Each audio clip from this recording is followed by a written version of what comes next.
Since the early 1980s, throughout the world, hundreds of mysterious shapes have appeared in crop fields. Some people think that these are merely elaborate hoaxes, while others claim that they reveal a secret message, a desire by other life forms to communicate with us. Supposedly, plants gathered from some of these crop circles had significant changes in their DNA structure. Some people have even succeeded in filming the creation of one of these extraordinary shapes. If these films are real, then the crop circle phenomenon deserves a place of honor in the field of extraterrestrial activity.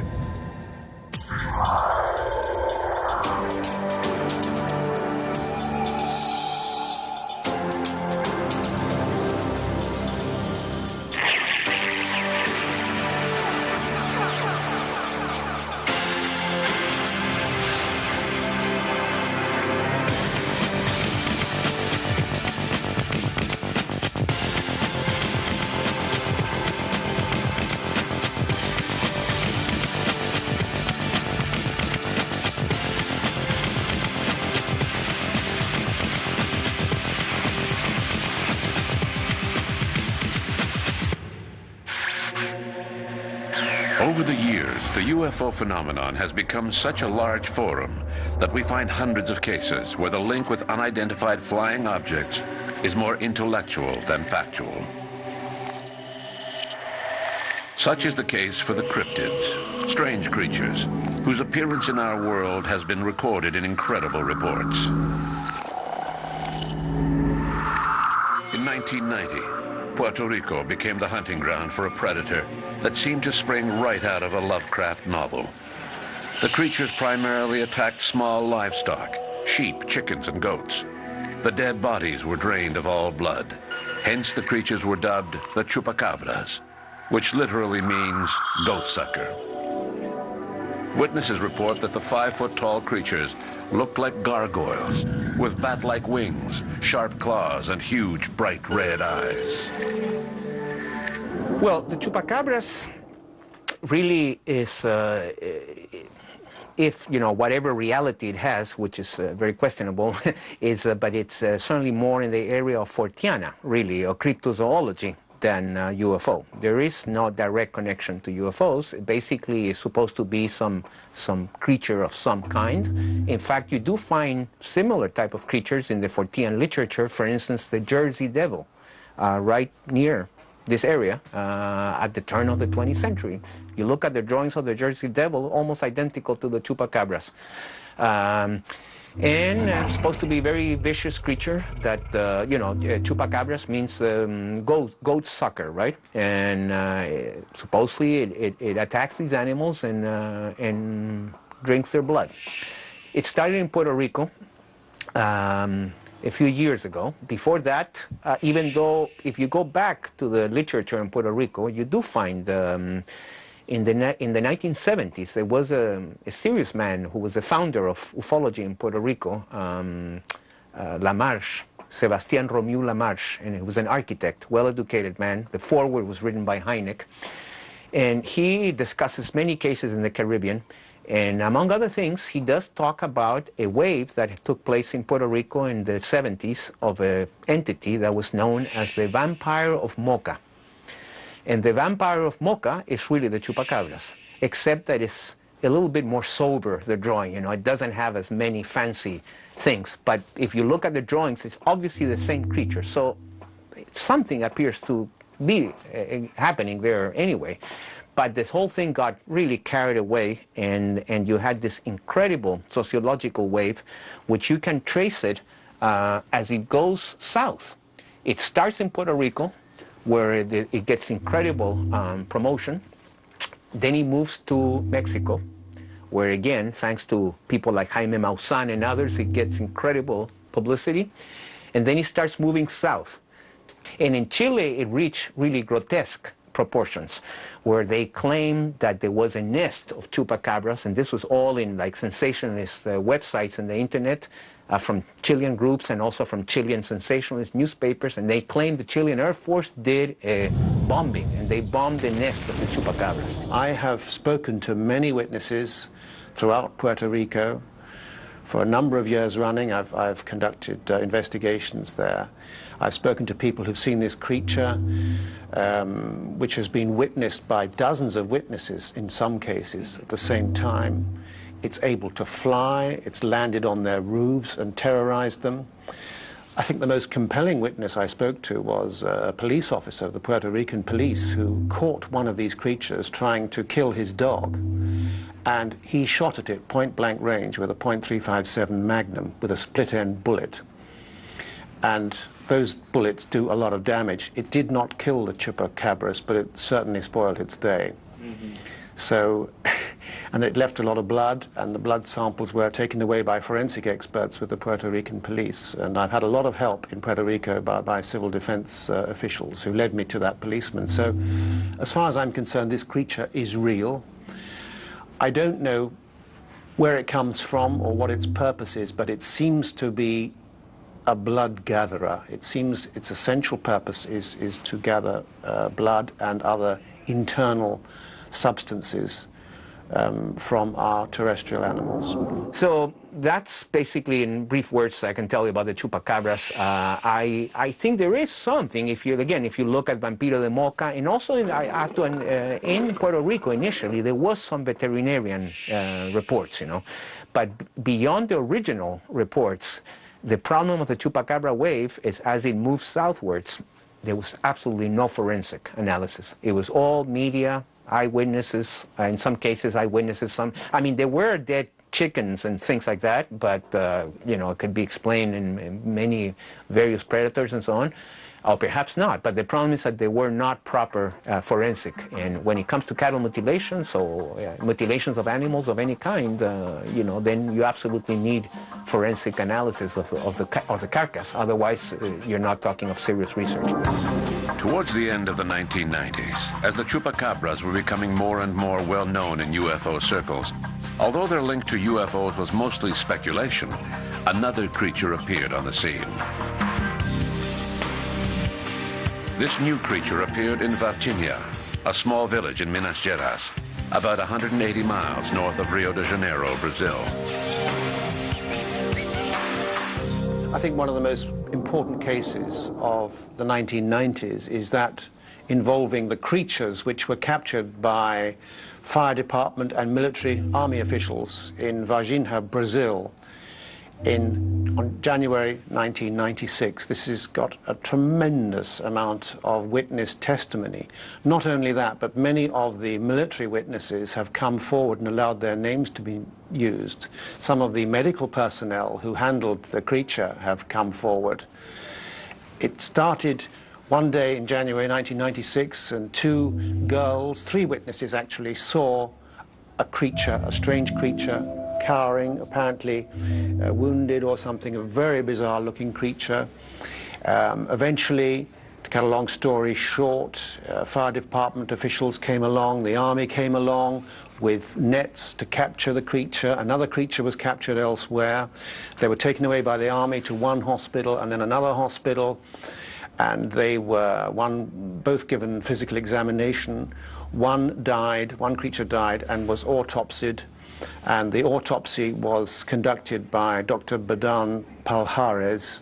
Apparently, he has not allowed his name to be used, but I'm convinced that he was the actual person who conducted that autopsy, and details have been provided. There are books published in Brazil on the subject, and I've published details in Unearthly Disclosure. An extraordinary case, really. You might refer to it as the Brazilian Roswell, if you like, but the difference is that it happened not long ago, and there are people prepared to come forward and talk about it. The official explanation is that it was caused by dwarfs. Yes. A pregnant dwarf couple and another dwarf who was shielding himself from the rain. So, you know, to me, this official explanation by the Brazilian army is absolutely ludicrous. Now, with regards to Varginha case, this happened, if memory serves me, around 1996. And again, is a case which, if you look at the raw report, the original report, it could be categorized as a close encounter of the third kind. really there were these three girls from a poor neighborhood of this city in Brazil called Varginha who encountered this creature. But somehow, and that case might be true. These three girls, you know, I mean, John Mack and many people later interviewed the girls, and everybody was convinced that they were sincere. They went in panic. They saw this creature, which was naked, you know, and running around and so on. But then is when the story starts getting fantastic. So they call the firemen, and they go there, and they capture this so-called alien with nets and sticks. This is the most underdeveloped alien that I've never seen in the history of ufology. You know, he runs naked, he gets captured with nets, he has no machinery, no uniform, no nothing. So even if something was captured, I believe it belongs really more to the category of cryptozoology. But because Roswell and Area 51 and all these myths were getting enormous exposure in the 90s, you start having Roswell cases in practically in every country. I remember there was a Roswell in Poland, even in Chile they came up with a Roswell and so on, but most of these were unsuccessful. But Varginha became very successful. And immediately from this C3 of the three girls, next you have a crash saucer with alien autopsies, with American Air Force, you know, the whole package. But none of this part has been well documented to my knowledge. For some reason, I think the Brazilian ufologists were very eager to have their own crash saucer, and they really jumped the gun. It seemed there was a whole zoo of nightmarish creatures wandering the earth, like the chupacabras and the Varginha monster. But what about the other oddities like Mothman, the Flatwood monster, and the Dover demon? The problem with all the stories about unknown creatures is that they are supported by little or no physical proof. They form a series of more or less credible tales and reports. Unfortunately, there are no official documents confirming or denying the existence of these creatures. Neither are there photographs or credible films showing proof of their existence. When the Chupacabras attacks first began, Dr. Carlos Soto, a Puerto Rican veterinarian, confirmed that the livestock had been killed by a strange animal that was not a known local predator. Unfortunately, these analyses were never used in a subsequent investigation. For the time being, these creatures belong to the Zoo of Oddities.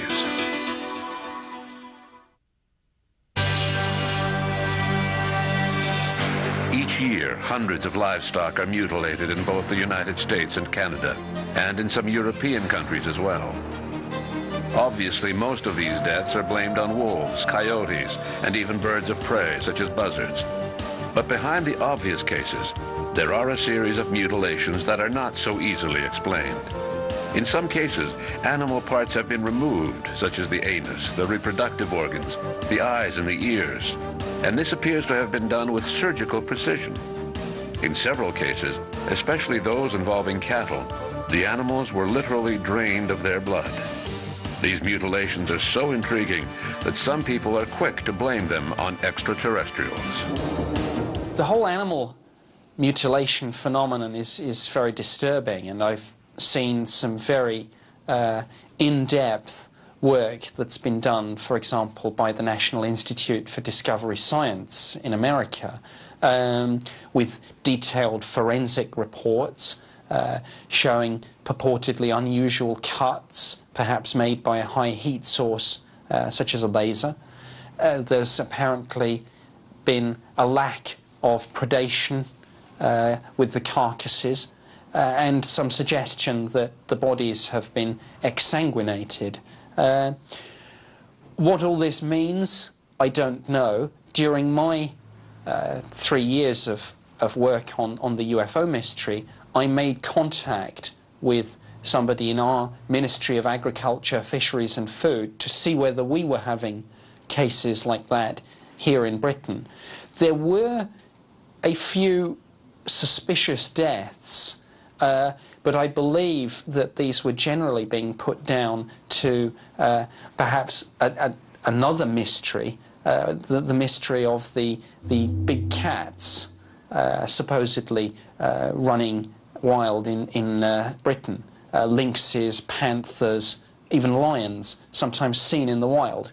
And so any suspicious deaths were being put down to these factors, or indeed to just ordinary attacks by dogs. So this was never looked into as much as I would have liked. But it's an intriguing mystery. I don't know. I personally believe that these animal mutilations are a very important matter and quite disturbing, like UFOs. It's been going on for a long time now, since the first case was reported in 1967, when a small horse was mutilated.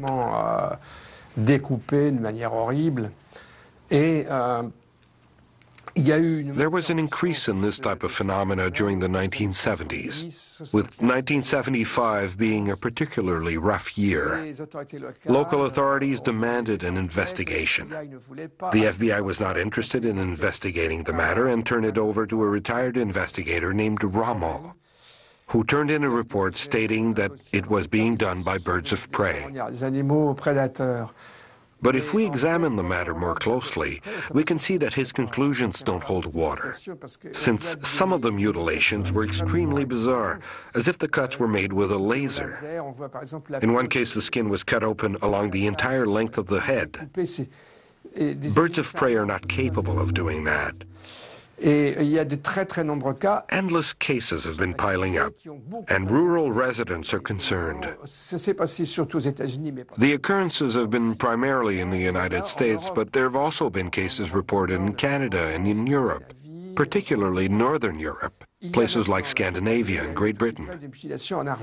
This year there was quite a wave of mutilations in Argentina. Authorities tried to blame them on mice, but that explanation is far from credible and has met with serious protest from regional experts.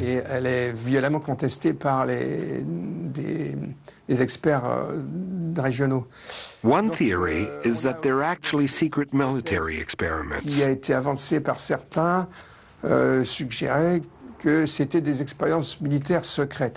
I don't believe this explanation either. Why not? Because if the military had wanted to conduct secret studies, it would not have staged such frightening scenes for the public to discover. It would have been much more discreet. It would have procured the animals here and there and would have done the experiments discreetly in the lab. There's also a conspiracy theory claiming that these mutilations are done intentionally by the military to make people afraid of aliens. Why? According to conspiracy theorists, it's because the military wants to exploit this fear to gain power, to gain greater control over operations and over the population. I'm not totally convinced by this line of reasoning. The occurrences seem to be closely tied in with UFO sightings in the region. So unfortunately, I think that the matter is linked with UFOs, which would make it a more disturbing side of the whole UFO phenomena. Unfortunately, despite its popularity, there is not much to support the alien theory. Some authors attempted to establish a correlation between the discovery of a mutilated cow and a UFO sighting reported in that area.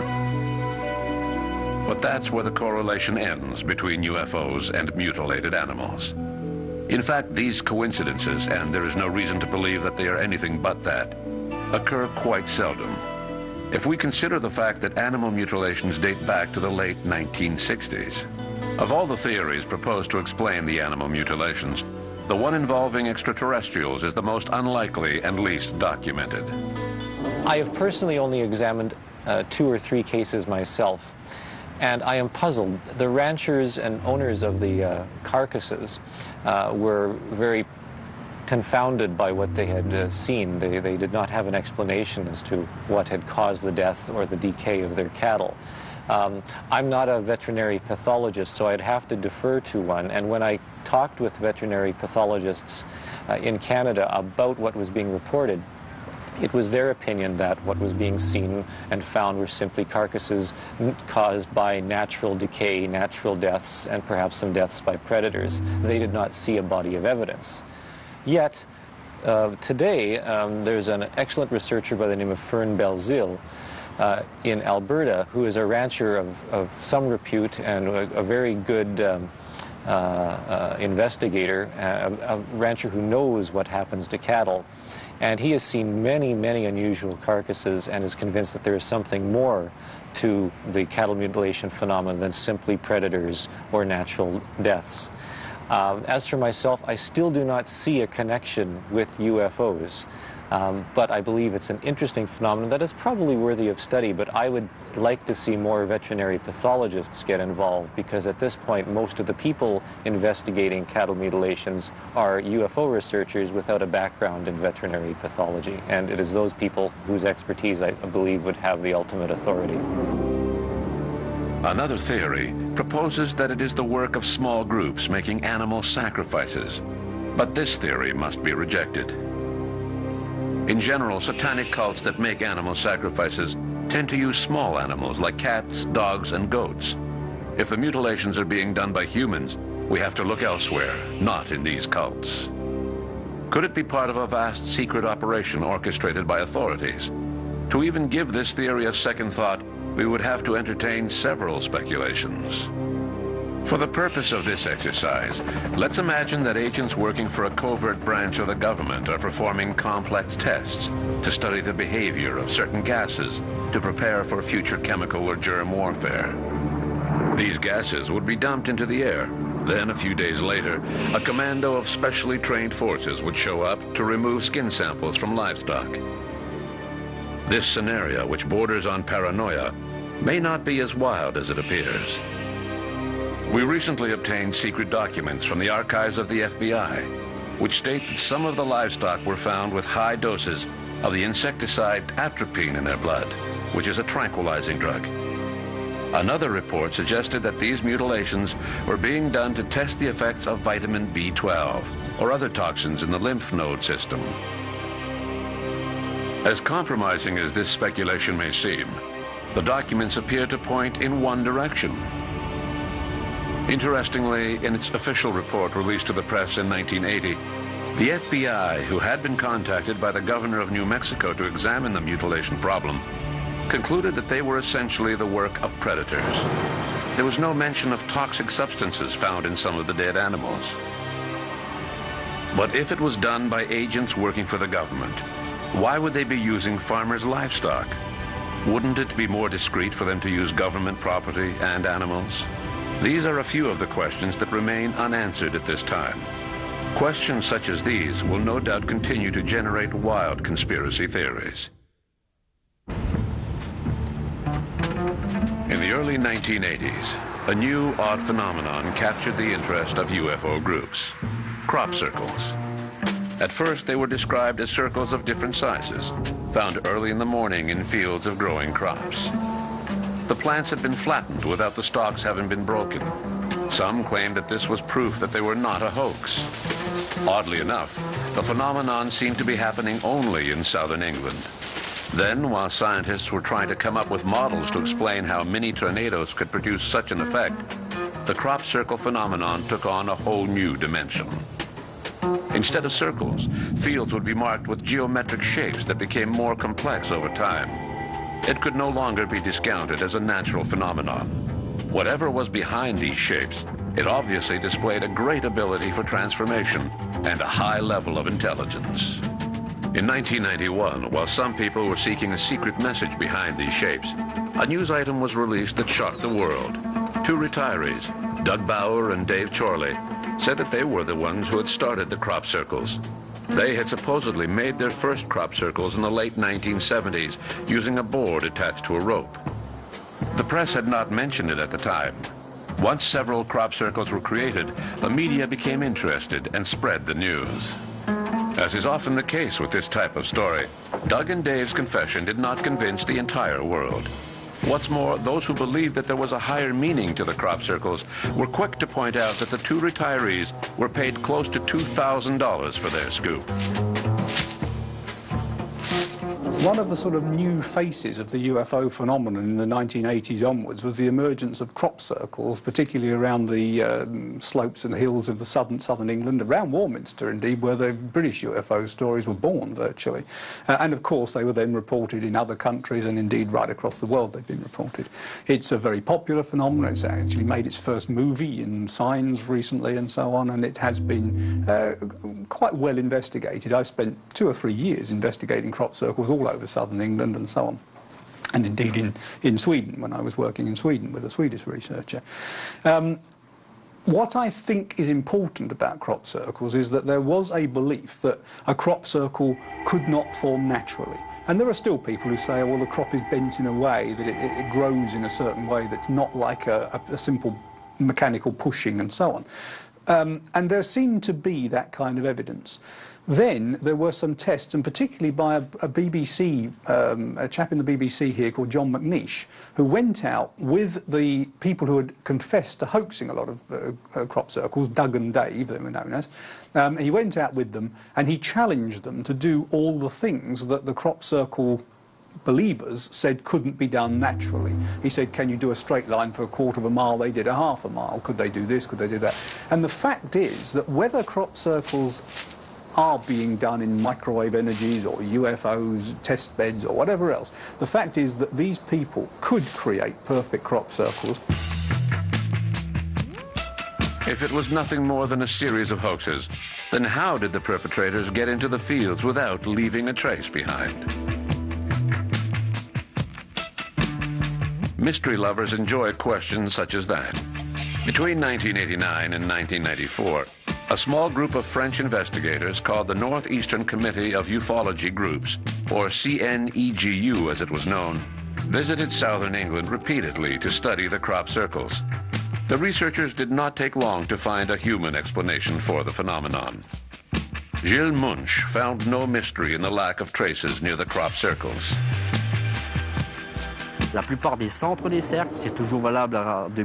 Most of the centers of the crop circles can still be seen in 2003. Most of the circle centers were on tractor lines, but a small percentage of them were outside of tractor lines. How could these tractor lines be reached to make the circles? We were convinced that the circles were being made in a pragmatic fashion by perhaps 2 people holding a rope. They couldn't do anything until they reached the center, and they had to walk carefully through the field. It's been proven on film that if a person takes precautions, he can walk across a field without leaving a trace. But after several crop circles were made, we noticed that people were no longer taking precautions. They were walking on the crops. People were rushing to get to the center of the circle, leaving traces behind them. Once at the center, they could design the shapes as complex as they wished. In fact, we found paths left by these people in wheat fields that we thoroughly examined. Well, we call them paths. Someone has walked through the field, 1 foot in front of the other, and has trampled the stalks 2 inches around the center area. But the center area is long, and we need to find the starting point. There is only one radius, and it lies hidden under the flattened crops. If we don't look carefully, we can't find it. Apparently, no one was looking, and as soon as we began, we would find the radius. It got to the point where we were able to judge where to look before even entering the field. I'd say we are accurate about 95% of the time. I've never calculated the statistics.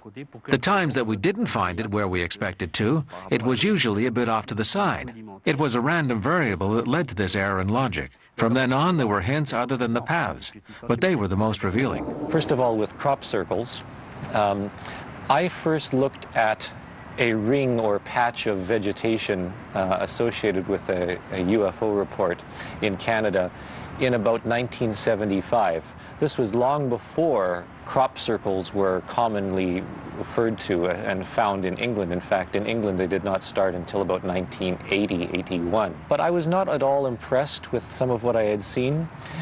In fact, over the years I have personally caught or had confessions from people who had made some of these circles. for their own purposes as a lark to confound and puzzle people. Although in the early days, in the early 1970s, there were some very intriguing cases in Manitoba and Saskatchewan where objects had been reported to be seen landing and taking off and leaving behind patches. Now we just simply see these rather elaborate formations most often in England, and the assumption is that they are somehow related to UFOs, but very, very few cases are reported. I would tend to think that these are two very disparate phenomena. The cases where an object is seen to land and take off and leave behind a patch, as opposed to a crop formation, very elaborate, very, very difficult to make mathematically perhaps, but still possible to be made by hoaxers, because I believe the evidence is there that hoaxers are making the crop circle phenomenon around the world, not just one or two, but many, many, and many have admitted how they have done it. So I believe the crop circle phenomenon is not a real UFO phenomenon, if I can use the term real in that sense.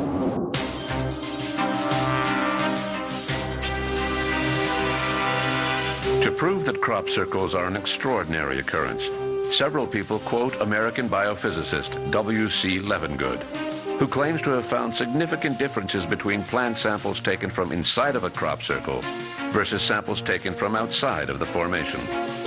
Since he did not hide his conviction that crop circles are real, his objectivity and scientific methods have been questioned. Some of the proponents of crop circles being something more than just pavement artistry or whatever, being some kind of truly paranormal phenomenon, have pointed to researchers such as those of Dr. Livingood, who have said that there is an actual modification to the DNA or the way that the crop is growing, or some kind of effect on the crop itself. And that may be true, and it's not for me particularly to challenge him, but I would challenge the general claim, because I know from looking at some of the evidence that sometimes there is bad science in there. I'm not pointing the finger at any individual there, but sometimes there is bad science. For example, the people know where the samples are coming from. They say this is from a crop circle, etc. Now, true science on this nature should have double-blind tests. There should be crop that isn't from a crop circle, crop that's from near the crop circle, crop that's from inside the crop circle, which they don't know what they're analysing. And I've always remembered the story, which I'm not a biologist, but I think I get the general gist of it, which was that when they were studying the chromosome count in the human genes, in the human cells, that there was a belief that there was 48, and then there was a belief that there were 46, and scientists would actually get the microscope out, look at the chromosomes and count them, and they counted 46, and they were sure there was 46. And then someone said, actually no, if you count them, there's 48. And when they counted them all again, they found there was 48. Even scientists see what they want to see sometimes, and they get blinded to the things that they can miss. And I think crop circles, very few people have started out totally neutral. Those people that you go to analyse your sample usually are sceptics who want to prove that they're nothing, or they are believers who want to bolster the proof. And there hasn't been, in my view, good scientific analysis of the samples from crop circles, and if there were, I don't think that there would probably be a great deal of difference between the samples themselves, because I don't think crop circles do have an exotic story. But with good science, we could either prove that there wasn't, or we could prove that there was, and then I'd have more faith in those claims. In the past, and sometimes now as well, we can detect flaws in the crop circles, now that we've gotten used to looking for them. If it were truly an extraordinary phenomenon, or one that reflected an intelligence above that of human beings, we would expect to see shapes that were geometrically perfect, which is not the case for most crop circles. That's my first point. My second point is that using basic human technology, nodes and flattened stalks are feasible. It would be much more disturbing to see fields where the stalks had been bent at the top only, not at the base. That would be a lot harder for humans to do. Or instead of flattening all of the stalks in the same direction, why not intertwine the stalks as they are flattened? That would also be very difficult for humans to do, especially using basic technology. Or instead of flattening the shape of a crop circle, why not flatten the rest of the field and leave stalks standing to create a design? To be beyond human technology, we would have to imagine things that were very much more difficult to imitate, which would leave no doubt as to their mysterious origin, without making it clear what that origin might be. These days, there are fewer and fewer defenders of the possible exotic origins of crop circles. Human techniques are so well known now that it appears more and more improbable that they are extraterrestrial in origin. Even films supposedly showing the creation of crop circles by small balls of light have been revealed as clever hoaxes. But if they're nothing more than hoaxes, what motivates people to create them? Notre conviction était qu'il s'agissait, à ce moment-là, We're convinced that it is land art created by artists who made these shapes in the fields just for fun, as a sort of challenge, a competition perhaps between groups with different lines of thinking. The fact that there are different types of shapes and different designs, which are like a trademark signature, leads us to believe that there may be a challenge between different groups of people, perhaps schools, since we figured that students are the sort of person who might be likely to do something like this. Making a crop circle doesn't require much time, so it could be done during school holidays. A certain knowledge of geometry and math are required, as well as a logical approach to organization. You don't need a very high level of education to be able to make a crop circle. You just need the right education. In England, challenges between schools are quite popular, so it follows naturally that crop circles might be land art competitions between artists.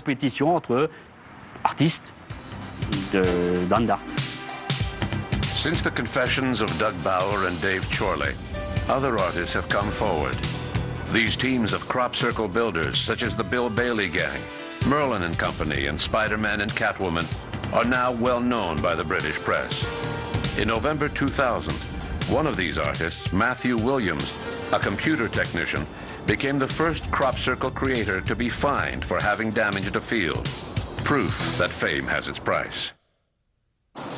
Off the U.S. coast, bordered by Bermuda, the Florida Peninsula, and the island of Puerto Rico, is a vast expanse of ocean where hundreds of ships and aircraft have mysteriously disappeared. It is known as the Bermuda Triangle. It is said that this area has been the site of inexplicable occurrences for centuries. Navigators dating back as far as Christopher Columbus claim to have seen extraordinary lights in the sky. Sailors have also seen strange lights below the sea, referred to as UFOs, unidentified submarine objects. The most famous disappearance in the Bermuda Triangle happened on December 5th, 1945. That day, a squadron of 5 Avenger bombers took off from the Fort Lauderdale Air Force Base. The squadron was to fly east, bomb an old ship hulk anchored off the coast of Florida, and return to base, a routine exercise. At around 3:40 p.m., Lieutenant Charles Taylor, leader of the squadron, informed the base that he seemed to be lost, and his instruments were not functioning properly. He added that he believed he was over the Florida Keys. Controllers tried desperately to lead the squadron back to the ground. Eventually, they lost radio contact. Search operations began around 7:30 p.m. in the belief that Flight 19 had probably run out of fuel and crashed into the ocean.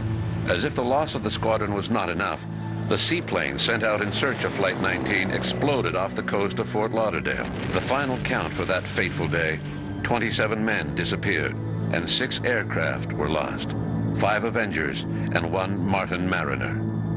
The U.S. Navy concluded that Flight 19 had disappeared due to pilot error. No wreckage of this legendary squadron was ever found. What became of those aircraft and the men aboard? Mystery lovers interpret the events that occurred in the Bermuda Triangle as proof of extraterrestrial activity. One thing associated with UFOs quite a lot is the so-called Bermuda Triangle mystery, which is that an area of land and sea, mostly sea, just off the Bermudan, off the west coast of America, off the near Bermuda, has a huge amount of ship and plane losses that happen there. And the first thing to know, I mean, it has been studied by many people. In fact, almost my namesake originally, a chap called John Wallace Spencer, known relation of mine, studied it a great deal. And if you like, the skeptical side studied by a chap called Lawrence David Couche, who brought a book out on this as well. And the one thing that does become apparent is that the Bermuda Triangle, if it's nothing else, is also a statistical blip. There are more planes and boats running around in that area, and there is undoubtedly losses because there are inexperienced people with boats. It's a millionaire's playground. The Coast Guards have reported people trying to run around with world atlases when they should have very detailed maps because they can come to harm with shifting sandbanks and so on. Plus you have a high incident of drug running and so on, where ships are captured and then sunk afterwards, etc. So the Bermuda Triangle may not be any more special in terms of the amount of planes and losses than anywhere else. That said, within the Bermuda Triangle, and it has to be said in other parts of the world, but there are several in the Bermuda Triangle, very, very strange stories. One of, or several of which I think might be explained by the looking now at the release of methane gases, which actually makes the water supportive, and suddenly you become non-buoyant in the water, and ships could literally just sink because they're in this kind of huge methane gas release. And more studies need to be done in that, but there's been some very good science on that. Probably the most famous report in the Bermuda Triangle is, however, I think, one of the true mysteries of the world, and that is that Flight 19 got lost. And was never seen again. I mean, they haven't really been found since. They have found a lot of these types of planes under the Bermuda Triangle, in the sea, but in fact they were used for bombing raids and things, so they haven't found those planes. Effectively, a flight of planes went out, seems to have got lost. They were in contact all the time with their base. They said, we can't, they were describing that the sea looked wrong, the sky looked wrong, they were changing direction here, changing direction there. They were never seen again. They were an inexperienced crew, although their leader was an experienced trainer and should have been able to get them back to base safely. It's possible that they could have just got lost and eventually run out of fuel and dropped in the sea. And were that the only part of the mystery, that would be enough. But what then happened was that, having created a fuss in the first place, they then sent out a very experienced rescue crew in a Mariner flying boat to go and find them. And that never came back either. That almost certainly exploded and was destroyed. And that, I think, is a coincidence too far. That really does need some more explanation. One possibility being, of course, that there was some huge, genuine electromagnetic surge that was messing up all their compasses, etc., and eventually even triggered the gas tanks of the Martin Mariner, which was known to be a bit unstable in terms of its safety and so on. But that means that there was an unusual discharge of something going on in the triangle. And that, for me, means that whatever the statistics on the triangle are, and I actually don't think the triangle is quite the mystery it's made out to be in that way, but there is something strange happened then, has happened on a few other occasions in the triangle, and it may be that there is something really, some kind of, maybe a meteorite under there or something in that area which actually does have an effect occasionally. There is a huge myth surrounding the Bermuda Triangle, which has been perpetuated by best-selling novels such as those written by Charles Berlitz. People wonder where ships and aircraft go when they disappear, especially the famous squadron of 5 Avengers that left Fort Lauderdale in 1945 and disappeared. And then the seaplane that was sent out to find them disappeared also. That leads some people to believe that they have gone into another dimension, or perhaps they are trapped in time. One explanation is that UFOs are behind the mystery. There is also a theory about a time portal. And of course, there's always the possibility of whirlpools sucking them underwater. It's an unstable area. UFO researchers claim that not only are the pilots and sailors being abducted by aliens, but also their aircraft and ships. In the movie Close Encounters of the Third Kind, we see the Avengers reappear in the desert at the beginning, and then the pilots return at the end. So I think that this film only served to perpetuate the myth, since we also see a ship in the Gobi Desert at the beginning of the movie. The only clear link between UFOs and the Bermuda Triangle is the fact that UFOs have been spotted over the Bermuda Triangle, like so many other places. But the Bermuda Triangle holds a special place in the hearts of mystery lovers, due to all of the disappearances that have occurred in that area. A century ago, Charles Fort, a New York journalist, began gathering stories about extraordinary occurrences, such as tales of raining frogs, mysterious disappearances, unexplained objects in the sky, unknown creatures, and much more. Charles Fort became the first person to document the world of mystery. In his honor, strange occurrences are now referred to as Fortean phenomena. Fort understood that the world is sometimes a stranger place than we may think. Whether or not they are related to UFOs, the oddities documented by Charles Fort continue to fascinate readers. The universe is infinite, not only in terms of time and space, but also what can be found within. It has a multitude of unknown laws and inexplicable facts. The endless stories of oddities only go to prove this.